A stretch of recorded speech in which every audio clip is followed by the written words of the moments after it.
수년간 연구 결과를 바탕으로 의학적 지식을 사연과 함께 각색하여 흥미롭게 전달하는 심신건강 라디오입니다. 편안하게 들어보세요. 여러분 이런 거에 현혹되지 마세요. 이게 몸에 좋다더라, 몸에 저게 좋다더라. 이런 것은 완전히 거짓말입니다. 커피가 몸에 좋다라는 연구가 한보따리 있고 커피가 몸에 안 좋다라는 연구도 한보따리 있습니다. 어떤 특정한 음식이 건강에 좋을지 안 좋을지는 아직 확실한 게 하나도 없습니다. 그 이유는 조금 있다가 알려드리겠습니다.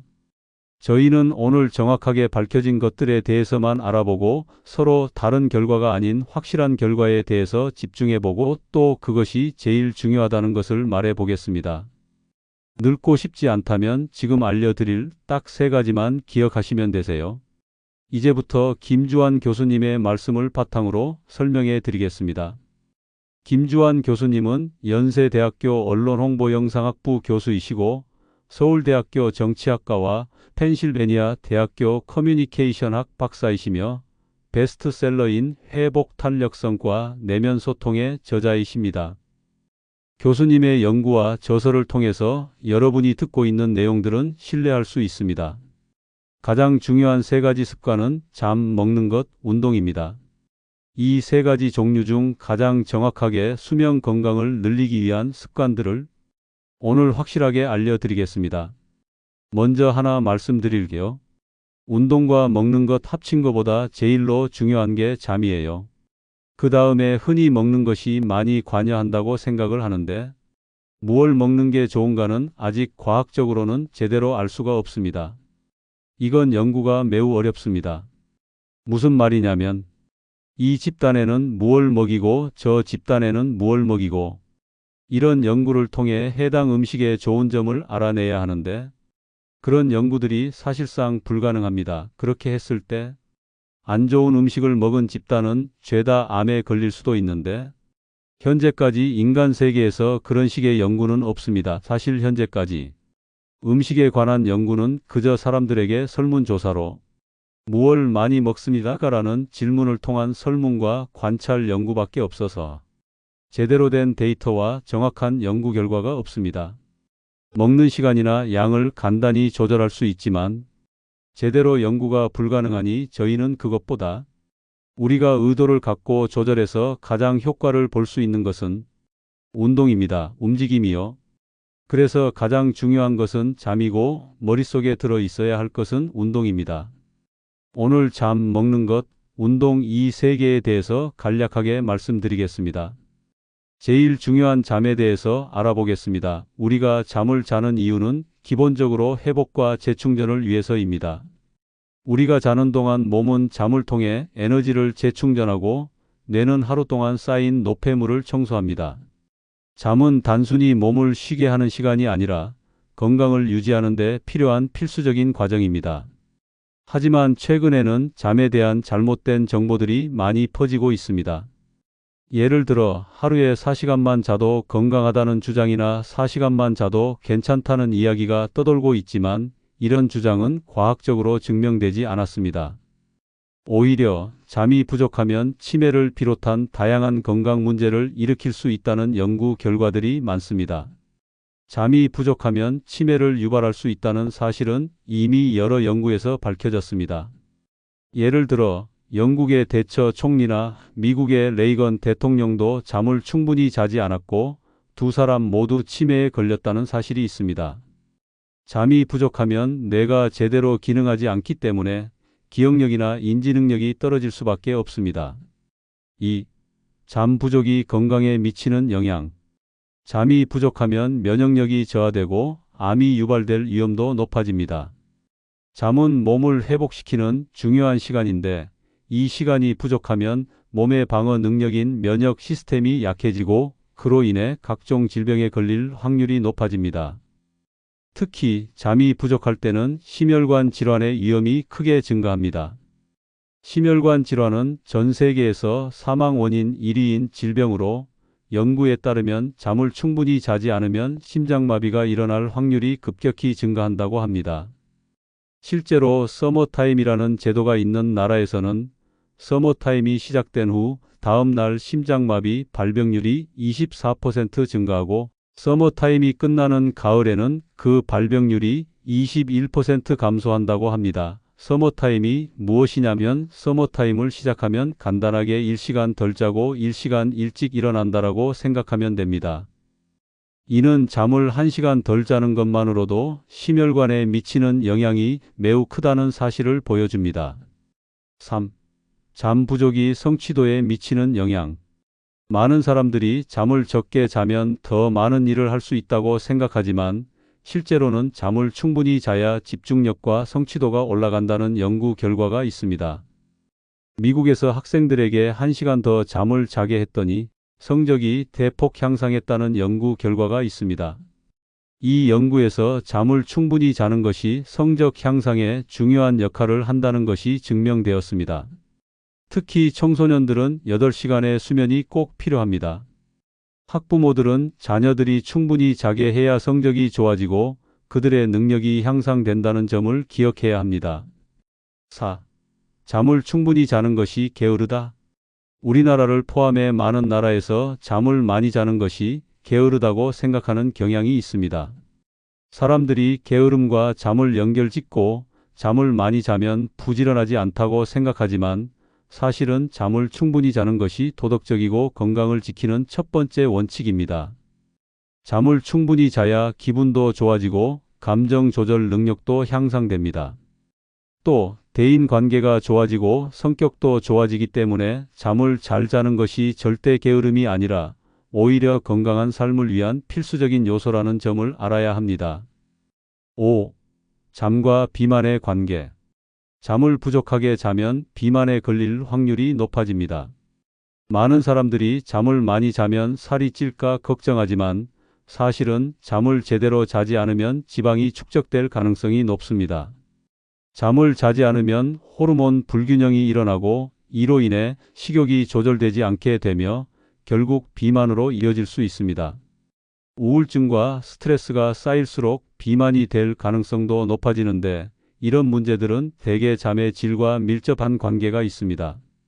제대로 잠을 자면 몸에 있는 지방 세포가 제대로 관리되고 피부 건강에도 좋은 영향을 미칩니다. 반면 잠을 제대로 자지 않으면 몸속 지방이 쌓이고 그로 인해 비만이나 피부 문제가 발생할 수 있습니다. 6. 잠이 뇌의 건강을 지킨다. 우리 뇌에는 림프관이라고 하는 독특한 시스템이 있습니다. 림프관은 혈액순환과 함께 우리 몸의 노폐물을 청소하는 중요한 역할을 합니다. 그런데 뇌는 기존에 림프관이 없다고 알려졌었습니다. 그런데 최근 네덜란드의 연구팀이 뇌에 림프관이 없다는 사실을 뒤집고 글림파틱 시스템이라는 새로운 시스템을 발견했습니다. 이 시스템은 수면 중에 활성화되어 뇌의 노폐물을 씻어내는 역할을 합니다. 수면 중 뇌는 부피가 줄어들면서 공간을 확보하고 그 공간에 뇌척수액이 들어가서 노폐물을 쓸어내는 역할을 합니다. 이 과정을 통해 뇌는 기억을 정리하고 하루 동안 쌓인 독소와 노폐물을 제거합니다. 그래서 중간에 잠에서 깨면 뇌가 제대로 회복되지 않기 때문에 건강에 해롭습니다. 7. 결론 잠은 건강을 지키는 첫 번째 원칙. 잠은 단순히 몸을 쉬게 하는 시간이 아니라 건강을 지키기 위한 가장 중요한 시간입니다. 잠이 부족하면 면역력이 떨어지고 심혈관 질환, 비만, 치매 같은 여러 가지 건강 문제를 일으킬 수 있습니다. 또한 충분히 자는 것이 성취도와 학업 성적에 중요한 영향을 미칩니다.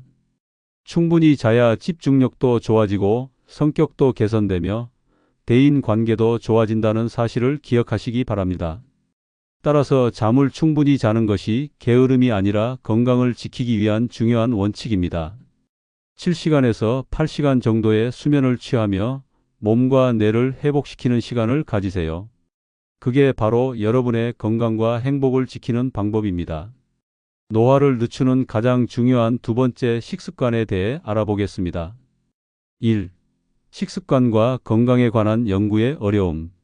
우리가 이 음식을 먹으면 건강에 좋다 또는 이 음식을 먹으면 건강에 나쁘다는 이야기를 자주 듣습니다. 하지만 이런 주장들을 뒷받침할 수 있는 과학적 연구가 실제로는 매우 어렵다는 것을 아셔야 합니다. 그 이유는 음식에 대한 연구는 실험을 하기가 굉장히 힘들기 때문입니다. 예를 들어 붉은 고기소고기나 돼지고기를 먹으면 대장암이 생길 확률이 높아진다고 주장하는 연구가 있습니다. 그런데 이런 연구는 실험 연구가 아니라 관찰 연구입니다. 관찰 연구는 사람들이 무엇을 먹고 사는지 관찰하고 그 결과를 통해 암과의 관계를 추론하는 방식입니다. 그런데 이런 방식으로는 정확한 답을 얻기 어렵습니다. 실험 연구는 사람들이 무언가를 강제로 먹게 하고 그 결과를 비교하는 방식입니다. 하지만 우리가 사람들에게 붉은 고기를 계속 먹으세요. 그리고 다른 사람들은 채소나 생선만 먹게 해보세요 라고 시키는 건 불가능합니다. 왜냐하면 그런 실험은 사람들에게 위험을 줄 수 있기 때문입니다. 대장암에 걸릴 가능성이 있다는 걸 알고 그 실험을 하는 건 정말 위험하죠. 그래서 우리가 할 수 있는 것은 설문조사 같은 인구 통계학적 연구입니다. 사람들에게 어떤 음식을 얼마나 자주 드세요? 하루에 술을 얼마나 드세요? 이런 질문을 던지고 그 데이터를 바탕으로 관찰을 통해 연관성을 찾는 방식이죠. 하지만 이 방식도 완벽하지는 않습니다. 사람들이 얼마나 솔직하게 답했는지, 얼마나 정확히 기억했는지 알 수 없기 때문에 결과가 완벽하지 않을 수 있습니다. 2. 붉은 고기와 대장암의 관계에 대한 연구. 한 가지 예로 하버드 대학에서 27년간 진행한 에피데미올로지 연구가 있습니다. 연구에 따르면 붉은 고기를 많이 먹는 사람들은 대장암에 걸릴 확률이 17% 증가한다고 합니다. 하지만 여기서 중요한 점은 붉은 고기를 많이 먹는 사람들은 보통 술도 자주 마시고 채소는 적게 먹는 경우가 많다는 점입니다. 그래서 대장암의 위험이 증가하는 이유가 붉은 고기 때문인지 아니면 술 때문인지 알기 어렵습니다. 이렇게 다른 변수들이 많아서 결과가 왜곡될 수 있다는 것을 컴파운딩이라고 합니다. 3. 흡연과 폐암의 관계. 흡연이 폐암을 유발한다고 믿는 이유도 비슷합니다. 담배를 피우는 사람이 얼마나 폐암에 걸리는지 알아보려면 실제로 담배를 피우는 사람과 안 피우는 사람을 두 그룹으로 나누고 50년, 60년 후의 결과를 보지 않으면 알 수 없습니다. 이런 연구는 윤리적으로도 불가능합니다. 그래서 흡연과 폐암의 관계를 이해하는데도 관찰 연구가 필요합니다. 그럼에도 불구하고 여러 연구에서 담배를 피우면 폐암 발병률이 1000%에서 2500% 증가한다고 밝혔습니다. 이 정도의 차이가 나면 흡연이 폐암의 원인이라는 사실을 우리는 믿을 수 있습니다. 4. 음식과 건강과학적인 접근이 필요. 하지만 음식에 대한 연구는 아직까지 완벽하게 밝혀지지 않은 부분이 많습니다. 예를 들어 커피가 건강에 좋다는 연구도 있지만 동시에 커피가 나쁘다는 연구도 많습니다. 또 마늘이 장 건강에 좋다는 연구도 있지만 다른 연구에서는 마늘이 장에 안 좋을 수 있다고 말합니다.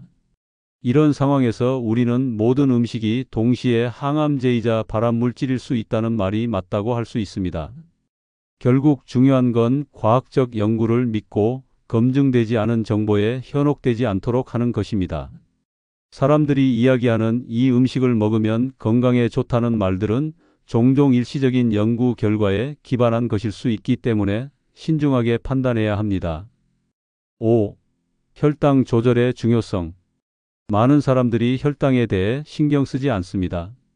하지만 사실 식사를 통해 혈당을 어떻게 조절하는가가 건강에 매우 중요한 영향을 미칩니다.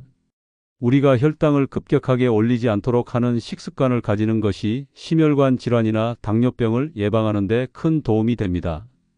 예를 들어 식사 후 혈당 피크가 급격하게 올라가면 당뇨병 전 단계로 가는 신호일 수 있습니다. 이런 혈당의 변화는 결국 심혈관 질환과 관련이 있습니다. 그래서 식사 순서가 중요한데 야채와 고기를 먼저 먹고 나중에 쌀밥을 먹는 것이 혈당을 조절하는 데 더 유리합니다. 이런 방식으로 식사를 하면 혈당 상승을 완만하게 조절할 수 있습니다. 6. 공복 상태와 건강. 공복 상태에서 식사를 하는 것도 매우 중요합니다. 사람들은 보통 아침을 꼭 먹어야 한다고 생각하지만 실제로는 아침을 먹지 않아도 건강에 좋을 수 있습니다. 16시간 이상의 공복은 세포 자가 포식을 유도하여 체내 노폐물 제거와 세포 회복을 촉진하는 데 도움이 됩니다. 운동도 단식 효과를 더욱 강화시켜 체중 감량과 건강 유지에 큰 도움이 될 수 있습니다. 7. 결론 과학적 접근과 식습관 개선. 결국 우리가 중요한 것은 검증된 과학적 사실을 바탕으로 식습관을 개선하는 것입니다. 단식, 혈당 관리, 식사 순서 등을 통해 건강을 유지할 수 있으며 가짜 뉴스나 일시적인 유행에 휘둘리지 않도록 주의해야 합니다. 혈당 관리와 공복 상태가 식습관에서는 제일 중요합니다. 혈당을 높이는 음식을 먹지 않고 잠들기 전 최소 4시간 이전에 식사를 끝마쳐야 하며 공복 상태를 점심까지 가져가 점심부터 식사하시는 게 매우 중요합니다. 물론 아침을 아예 먹지 말라는 것은 아닙니다. 먹어도 상관은 없지만 공복 상태가 좋고 또 혹시나 아침을 먹는다면 매우 소식을 하거나 혈당을 높이지 않는 음식을 먹어야 합니다. 예를 들어 삶은 계란 등이 되겠습니다. 16시간 이상의 공복 상태는 세포 자가 포식을 유도하게 되는데 이는 내 몸을 다시 젊게 하는데 가장 큰 역할을 하는 방식입니다. 운동을 많이 할수록 공복 상태의 시간이 적어도 세포자 가포식이 빠르게 이루어집니다. 운동을 평소 잘하지 않는 사람들은 36시간이 되어도 세포자가 포식이 이루어지지 않기 때문에 젊음을 촉진하는 활동이 운동을 많이 하는 사람보다 적게 일어난다고 보면 됩니다. 다른 음식이 어디에 좋다, 어떻게 좋다 이런 내용은 정확한 연구 결과가 없지만 혈당과 세포자 가포식 관련 연구는 확실하게 나와 있습니다. 애매한 것들이 아닌 몸의 확실한 연구 결과에 집중하여 그에 맞는 식습관을 가지는 것이 매우 중요합니다. 노화를 늦추는 가장 중요한 세 번째 운동에 대해 알아보겠습니다.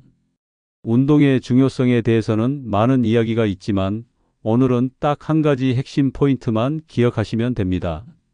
그게 바로 미토콘드리아와 관련된 운동입니다. 미토콘드리아는 우리가 운동을 할 때 특히 체력과 건강에 중요한 역할을 하는 세포 내 기관이죠. 미토콘드리아의 숫자와 효율성을 높이는 운동이 바로 전투 트레이닝입니다. 전투 트레이닝이란 어떤 운동이냐면 간단히 말해서 산소를 효율적으로 사용하는 운동입니다. 우리는 산소를 호흡하면서 운동하는데 그 산소를 효율적으로 사용할 수 있도록 돕는 운동입니다. 이 운동의 핵심은 내가 마시는 산소의 양에 맞춰 운동을 한다는 것입니다. 즉, 과하게 운동하지 않고 내 몸이 필요로 하는 만큼만 운동하는 방식이죠. 전투 트레이닝이 중요한 이유는 이 운동을 꾸준히 하게 되면 미토콘드리아의 숫자와 효율성이 좋아지기 때문입니다. 이는 체력 향상, 에너지 수준의 증가, 그리고 전반적인 건강 유지에 매우 중요한 요소입니다. 특히 헬스스팬 건강한 수명을 유지하는 데 필수적입니다. 전투 트레이닝을 시작하려면 특별한 장비가 필요하지 않습니다. 그러나 스마트워치나 헬스밴드 정도는 준비하는 것이 좋습니다. 이 기기들을 통해 내 운동 상태와 산소 사용 정도를 체크할 수 있어 운동 효율을 극대화할 수 있습니다. 처음 시작할 때는 한두 달 정도 꾸준히 해보세요. 그동안 운동이 몸에 맞게 잘 진행되고 있는지, 산소 소비량에 맞는 운동을 하고 있는지 확인하면서 점차 운동 강도를 조절하면 좋습니다. 따라서 전투 트레이닝을 통해 미토콘드리아를 활성화시키고 헬스스팬을 연장할 수 있다는 점 꼭 기억해 두세요. 트레이닝법을 간단하게 설명해 드리겠습니다. 전투 트레이닝의 핵심 포인트. 심박수 구간 전투 트레이닝은 최대 심박수의 60%에서 70% 구간에서 운동하는 것을 목표로 합니다. 이 심박수 구간에서는 운동 강도가 너무 세지 않아서 지속 가능하며 지방 연소와 미토콘드리아 활성화에 효과적입니다. 유산소 운동 산소를 많이 소비하는 유산소 운동이므로 심장과 폐의 효율적인 기능 향상과 체내 지방 연소에 도움을 줍니다. 전투 트레이닝을 위한 운동법. 걷기는 가장 간단하고 심박수를 유지하면서도 꾸준히 할 수 있는 운동입니다. 빠르게 걷기, 언덕을 오르며 걷기 등을 통해 심박수를 올리세요. 실천 방법 1시간 정도 빠르게 걷고 목표 심박수를 유지하세요. 스마트워치나 헬스밴드를 사용해 심박수를 체크하면서 걸으면 좋습니다. 조깅. 조깅은 걷기보다 조금 더 강도 높은 운동입니다. 가벼운 조깅을 통해 심박수를 60에서 70% 구간으로 올리는 운동입니다. 실천 방법 한 번에 20에서 30분 정도 조깅을 하되 대화가 가능할 정도의 강도로 운동합니다. 대화가 어려울 정도로 심하게 뛰면 오히려 목표 심박수 구간을 벗어나게 됩니다.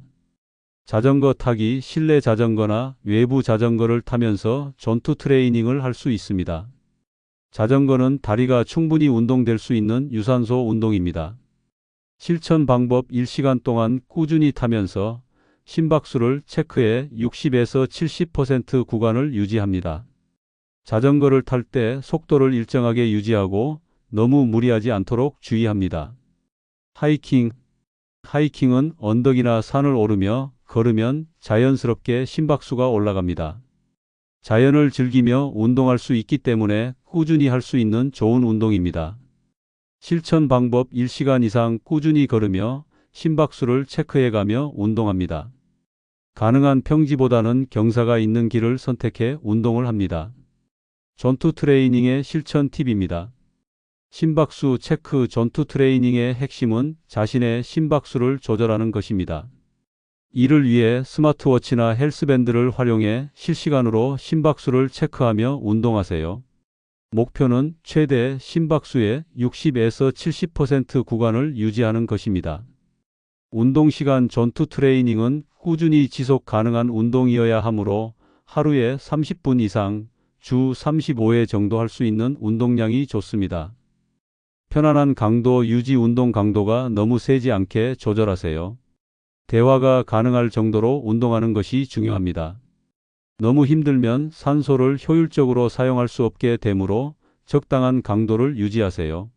스마트워치나 헬스밴드를 활용하면 운동 중 실시간으로 심박수와 운동 상태를 체크할 수 있어 자신의 운동 강도를 정확하게 조절할 수 있습니다. 운동 중 언제나 심박수가 목표 구간에 있는지 확인하면서 운동하세요. 이 기기들은 미토콘드리아 활성화와 관련된 운동 효과를 극대화하는 데 유용하게 쓰일 수 있습니다. 오늘 내용이 유익하셨다면 구독과 좋아요 부탁드립니다.